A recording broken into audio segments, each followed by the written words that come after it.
Bom, o estudo da noite, o título é Vícios e Paixões. Muita coisa vem à nossa mente quando nós falamos de vícios e paixões, né? As ideias principais sobre o tema são todas as virtudes e todos os vícios são inerentes do espírito, né? Então, é algo já in natura nosso, né? Já vem em nós isso. O que acontece, como nós nascemos simples e ignorantes, é a deformidade desses sentimentos, né? A não ser assim, onde estaria o mérito e a responsabilidade? Se nós já nascêssemos com essas imperfeições, né, onde estaria a nossa responsabilidade? A gente poderia simplesmente alegar que nós não somos os culpados, né, não agimos no nosso livre-arbítrio para essas imperfeições. De outro modo, a lei de progresso não existiria para o homem. Então, esse aqui é um trecho do Evangelho segundo o Espiritismo, capítulo 9, item 10. A paixão propriamente dita é o exagero de uma necessidade ou de um sentimento.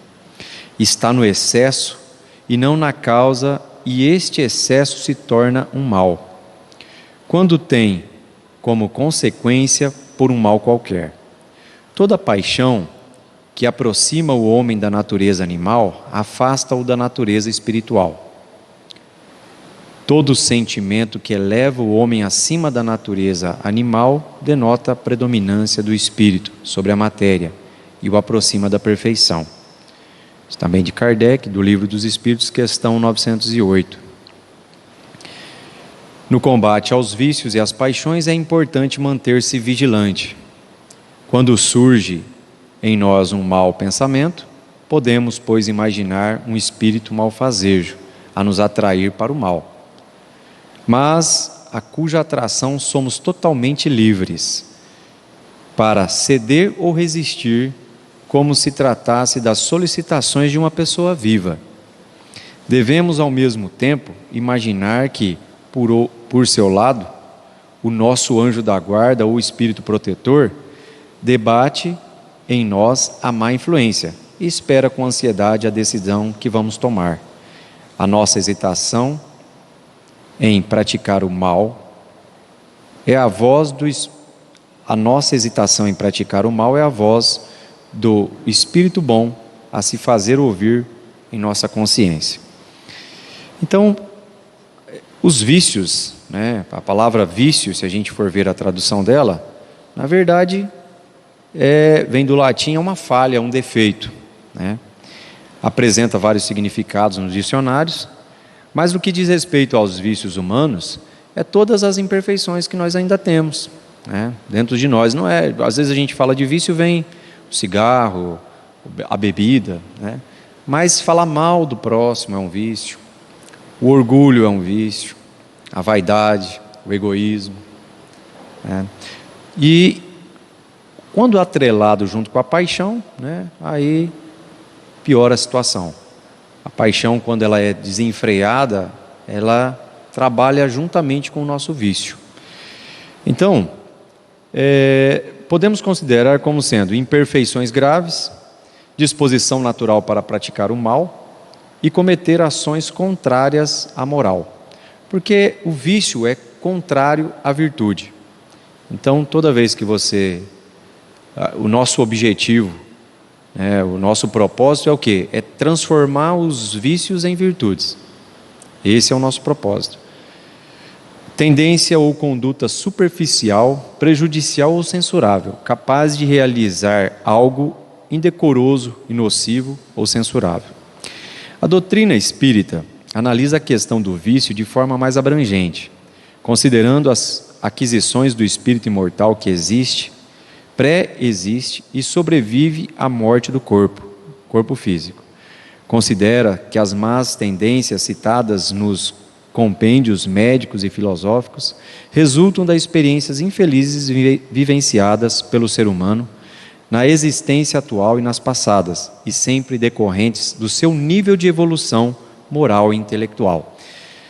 Nós devemos lembrar que nós não somos, essa única encarnação.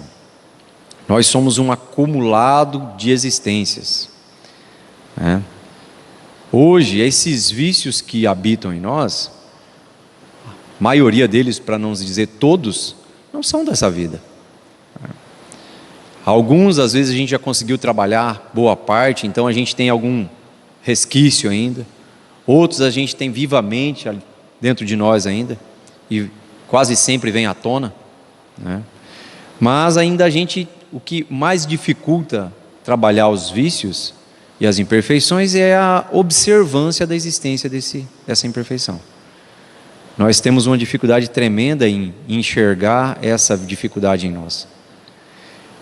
É o que atrapalha o desenvolvimento, né? Porque como que você vai combater algo que você nem sabe que você tem, né?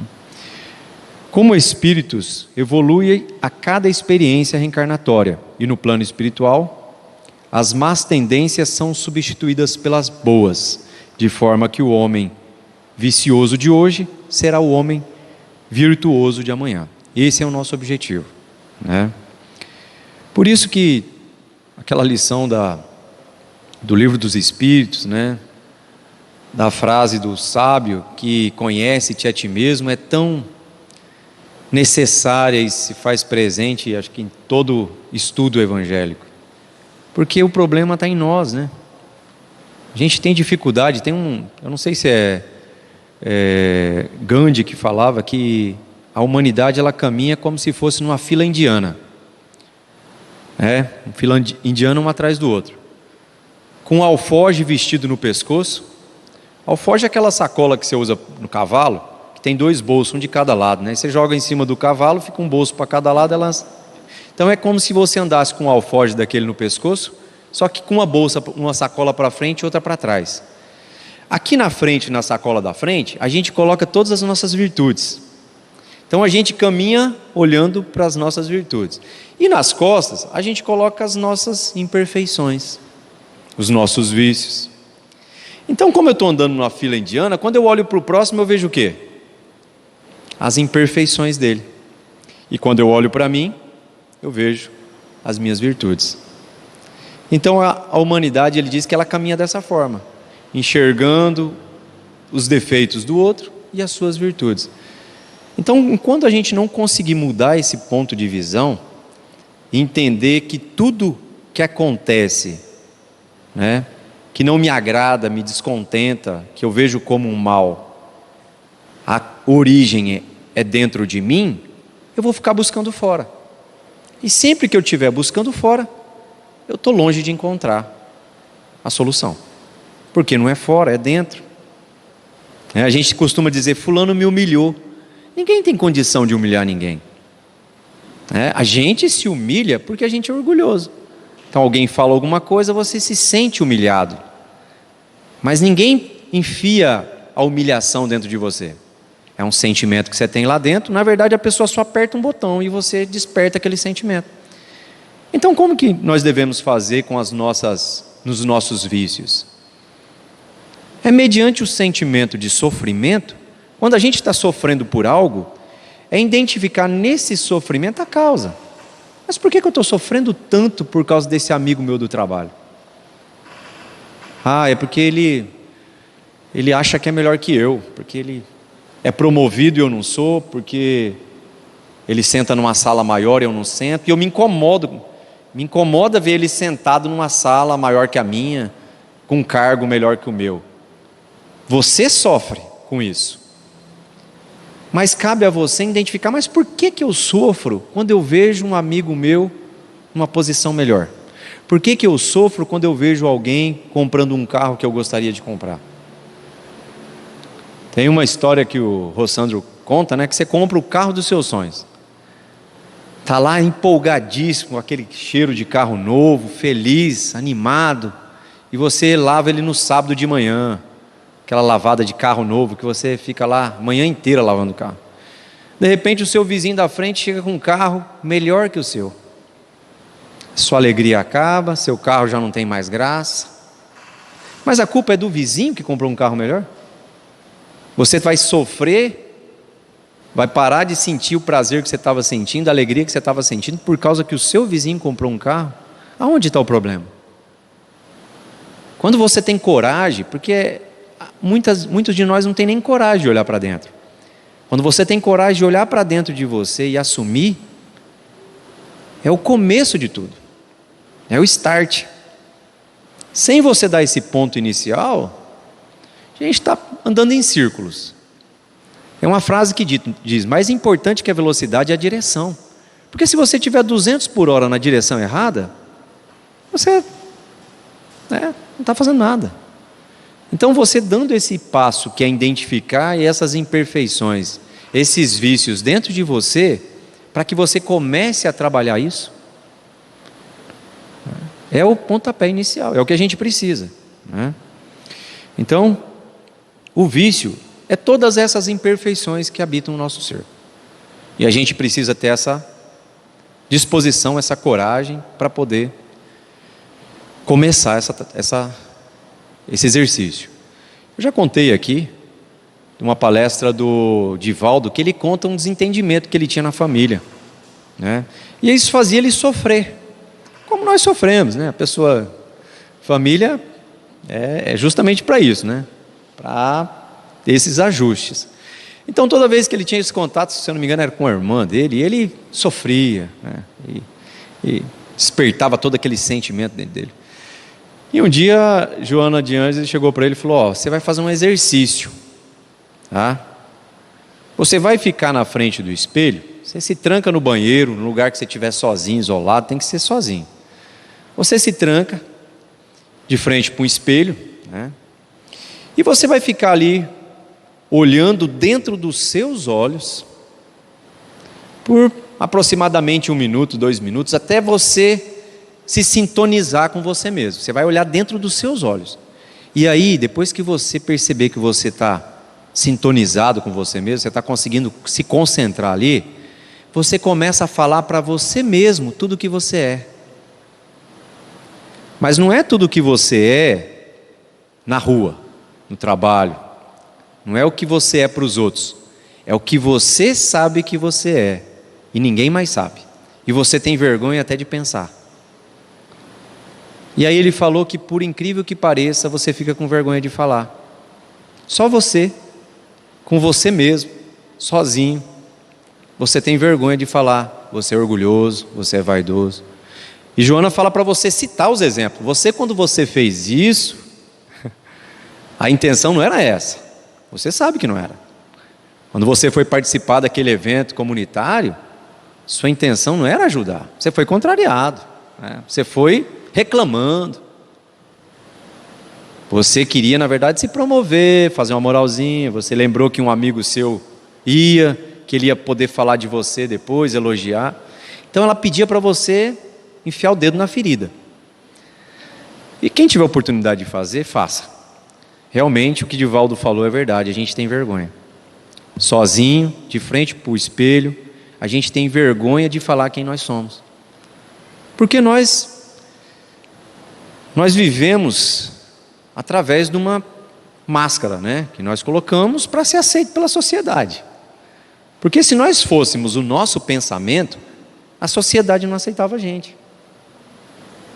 Alguém aqui, se tivesse um cabo aqui com um capacete, né, tipo um fone de ouvido, falar, vamos fazer o seguinte, vamos fazer uma experiência aqui, já que a gente está falando de virtude, eu vou colocar o capacete em você e tudo que você está pensando vai aparecer nessa televisão aqui, tudo bem? Só que não tem controle, tá? Colocou, vai aparecer. Alguém aqui toparia? Porque nós não somos o nosso pensamento. Quer dizer, nós não vivemos o nosso pensamento, mas nós somos o que pensamos. Então aquela dificuldade que você tem, não é porque você é um senhor, trabalhador, pai de família, honesto, é porque os seus pensamentos e o seu padrão vibratório é outro. E é ali que existe e esconde essas imperfeições que a gente está falando aqui. É nas profundezas mesmo. Todos nós somos bonitinhos para a sociedade. Somos aparentemente apresentáveis, trabalhadores, pagamos nossos impostos, somos cumpridores da lei. A maioria de nós é assim. Passa essa imagem. É isso que a gente precisa passar. Mas no íntimo não. Então, quando a gente faz esse mergulho, essa introspecção que a Joana de Ângeles fala para o Divaldo fazer, e ele conta depois que ele fez, que ele parou de ver o problema na parente. Ele começou a ver que o problema era ele. Né? Mas não é porque ele viu também que ele conseguiu corrigir na hora. São reencarnações que a gente vem criando esse vício. É pedir demais a gente sair daqui já num padrão angelical. Mas é necessário a gente começar essa caminhada. Como eu disse, a direção é mais importante do que a velocidade. O importante é a gente estar na direção certa.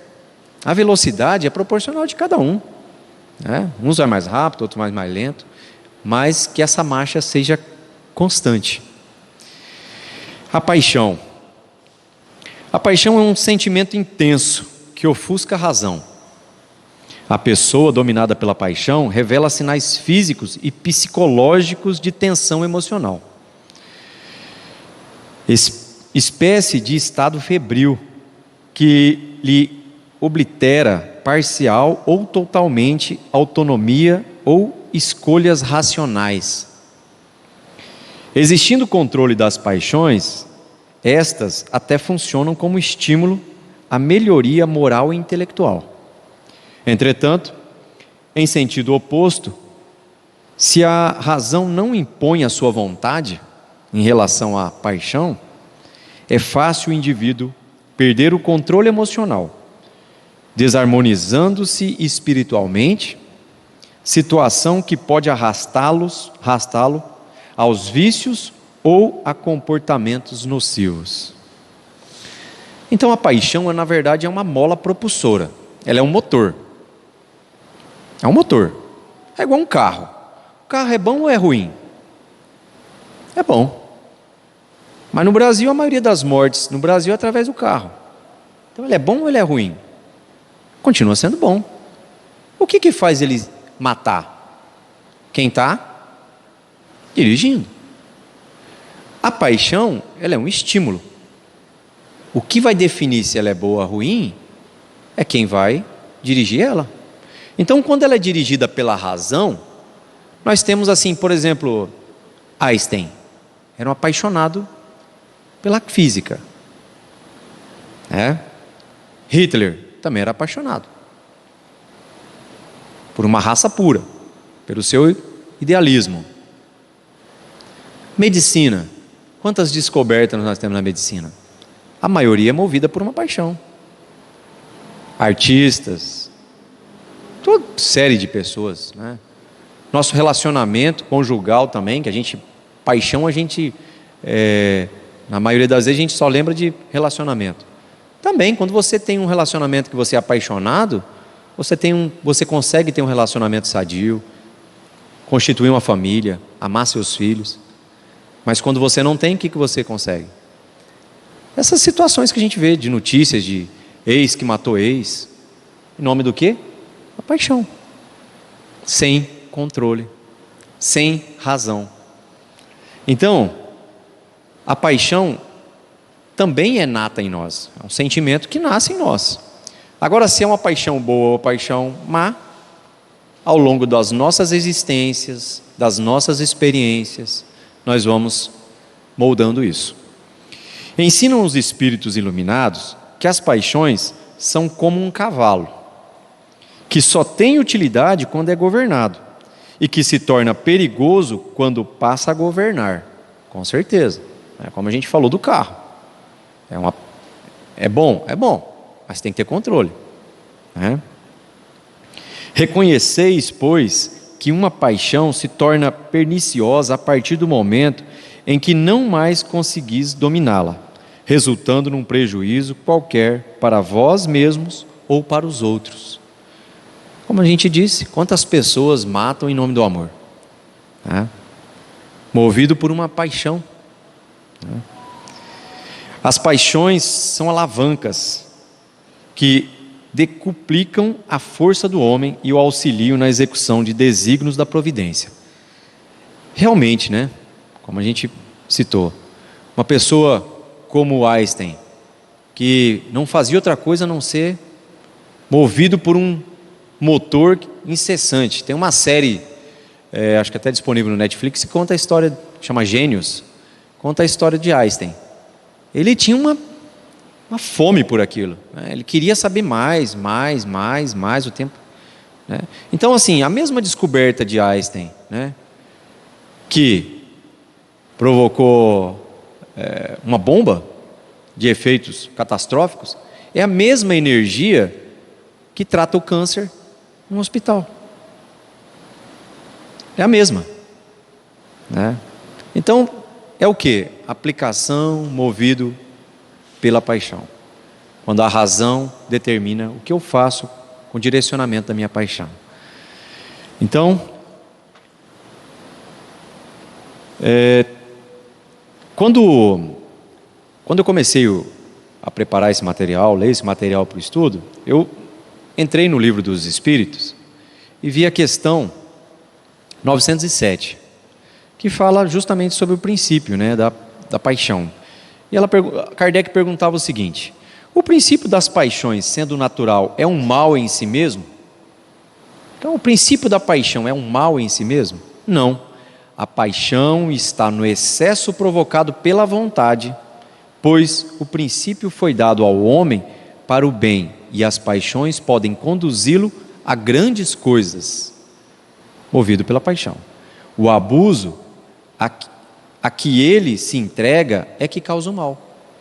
Então você imagina o seguinte: qualquer segmento, religioso, familiar, relacionamento, trabalho, você imagina que é um leito de um rio, e você está num barco nesse rio.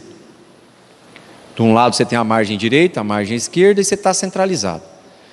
Qual a melhor parte do rio para você navegar? No centro. Por quê? No centro está o maior canal, maior profundidade, menor possibilidade de você encalhar. Nas paixões é dessa forma. Você tem que navegar pelo meio, faixa de equilíbrio. Por quê? Se você exceder muito, você vai para o mal. Se você diminuir demais, você vai para o sedentarismo. A gente vê isso na religião. As torres gêmeas que foram derrubadas foram pela paixão religiosa. Em nome de Deus foi aquilo. Foi bom ou foi mal? Sentimento nato, né? Em nome de Deus. Entendeu? Por isso que a gente precisa do equilíbrio. Região central. Porque também aquelas pessoas que na religião, já que a gente está falando da religião, na religião são totalmente o inverso, são o quê? Ateus. Não acreditam em nada. Acreditam somente no materialismo. Só que sofrem a consequência disso. Porque a gente que tem uma fezinha, quando acontece alguma coisa a gente já cai. Imagina a pessoa que não acredita em nada, né? E hoje está até difícil ser materialista. Na 908, Kardec pergunta o seguinte: como definir o limite em que as paixões deixam de ser boas ou más? A paixão, aí ele cita, né, aquela fala que eu falei, que é como um cavalo. Então, ela é boa desde que seja disciplinada, né, movida através da razão. É uma paixão boa. Fora isso, ela vai ser tendenciosa a te impulsionar para o mal, porque se ela não tem controle, é mais ou menos assim: fazer tudo o que você quer, a hora que você quer, o tanto que você quer, na hora que der na telha. Não dá certo. Imagina uma casa com criança sem os pais lá dentro. Meia hora, 1 hora, sei lá. Mais ou menos por aí, né? Na 908, ele pergunta: como definir o limite em que as paixões deixam de ser boas e passam a ser más? Não, desculpa, acabei de falar, né? É a questão do cavalo. Ele faz um comentário seguinte: Kardec comenta assim: as paixões são alavancas, né? E elas devem ser usadas, porque ele é um sentimento bom, mas deve ser usada dessa forma, direcionada a fazer o bem para mim e para os outros, né? A 909 Essa 909 ela é complexa, né? Principalmente para a gente que é espírita. Porque a gente se apoia em algumas frases do espiritismo, de que a natureza não dá salto, então a gente está melhorando, está se arrastando, às vezes a gente quer deixar alguma coisa para outra reencarnação. E a questão 909, Kardec pergunta o seguinte: poderia sempre o homem, pelos seus esforços, vencer as suas más inclinações? Que as más inclinações são os nossos vícios, né? Sim, e frequentemente, fazendo esforço muito insignificante. O que lhe falta é vontade. Ah, quão poucos dentre vós fazem esforços. Então ele fala assim, que a má inclinação nossa, trabalhar todas essas imperfeições que a gente citou aqui, é fácil. Não, minto, ele não fala que é fácil. Ele fala que é com esforço insignificante. Para piorar, ele fala que é muito insignificante. Então é fácil. Se eu falar para você, ó, vou participar de uma corrida, você fala, e aí, mas como que é? Eu falei, não, é fácil. Vamos lá que é fácil. Você vai tranquilo. Você fala, não, eu vou. Vai ser 20 metros, eu vou dar conta. E a Kardec, né, na sua busca em trazer o entendimento mais amplo possível para a gente, na 910 ele pergunta o seguinte: pode o homem achar... A 909, se não me engano, tem uns desdobramentos, né, que pede o conselho de como fazer isso. E a 910 ele fala o seguinte: pode o homem achar nos espíritos eficaz assistência para triunfar nas paixões? Porque nós temos uma tendência seguinte: tudo a gente culpa, né, a influência espiritual. Então eu não consigo melhorar porque eu sou obsediado. Tem uma gama de espíritos que me influenciam. Mas a gente não pode esquecer o seguinte, pessoal: da mesma forma que a gente é influenciado por mal, devido ao nosso padrão vibratório, nós somos influenciados pelo bem. Nós temos um espírito que zela por nós. Um não, vários, né? Então essa desculpa, ela não cola muito bem por causa disso, porque a gente tem a torcida do bem e tem a torcida do mal, mas eles são só torcedores. O obsediador só torce, ele não pega na sua mão e dispara uma arma, ele não entra na sua garganta e faz para você falar o que você tem que falar, ele só torce para você fazer aquilo. Quem toma a decisão é você, porque senão o culpado não era você, era ele. Então ele faz torcida para você. Lembra aqueles filmes americanos que a gente assiste, futebol americano, não tem as líderes de torcida, que fica lá com aqueles pompom? Vai, eles são daquele jeito. Vai, xinga, bate, ofende, julga. E a gente que decide se a gente vai fazer isso ou não. Mas também a gente tem os torcedores do bem que fica lá, não, meu filho, não faz isso. Você já fez, não deu certo. Você está 10 encarnações fazendo isso. Vamos lá, muda, só dessa vez. Não faz hoje, só hoje. São torcedores. A decisão é nossa. Lembra que nós temos o livre-arbítrio? O livre-arbítrio é isso. Não, eu vou sim tirar satisfação com aquelazinha. É nós que decidimos, é nós que damos o impulso de ir ou não ir. Então, Kardec pergunta isso porque muitos de nós acham que nós temos um arrastamento irresistível. E vamos entrar no plano espiritual culpando, usando aquela fila indiana para nos justificar. Não, é porque meu espírito, e muitos deles pagam a conta sem nem ser culpado, né? Se a gente pudesse ter uma entrevista com os nossos obsessores, ia falar, ó, peraí pessoal, tem muita coisa que eu nem fiz. O cara acha que eu sou culpado de tudo, ó, isso aqui mesmo eu nem participei, não deu tempo. Nem precisa tem pessoa que nem precisa de obsediador, que ela consegue fazer tudo sozinha. E vai muito bem, por sinal. E vai tudo na conta do...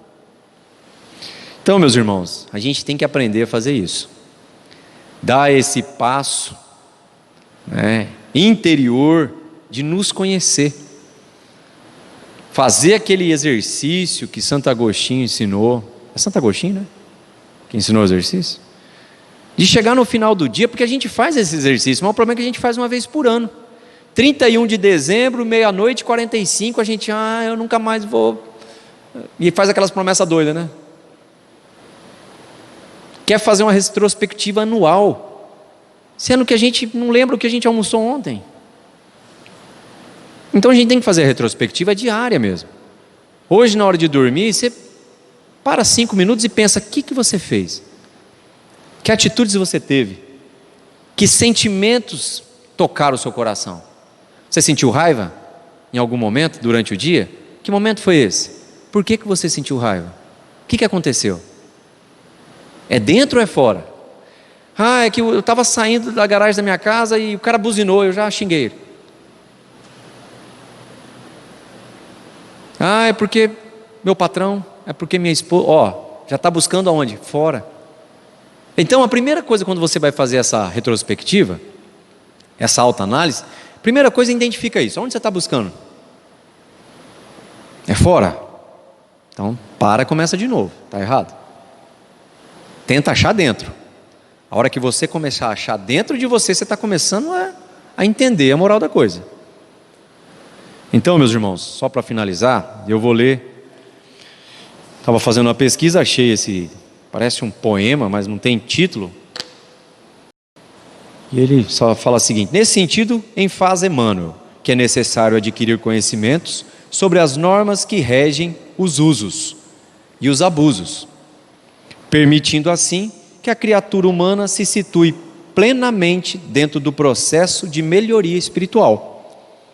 E aí ele começa: o uso é o bom senso da vida e o metro da caridade.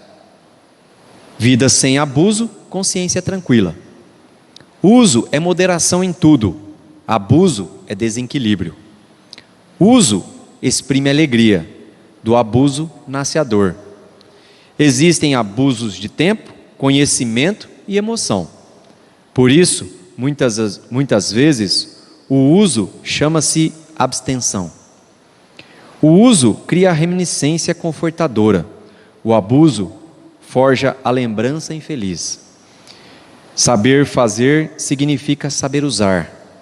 Todos os objetos ou aparelhos, atitudes ou circunstâncias exigem uso adequado, sem o que surge o erro.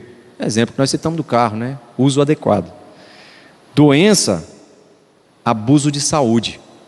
Vício, abuso de hábito. Supérfluo, abuso do necessário. Egoísmo, abuso do direito. Todos os aspectos menos bons da existência constituem abusos.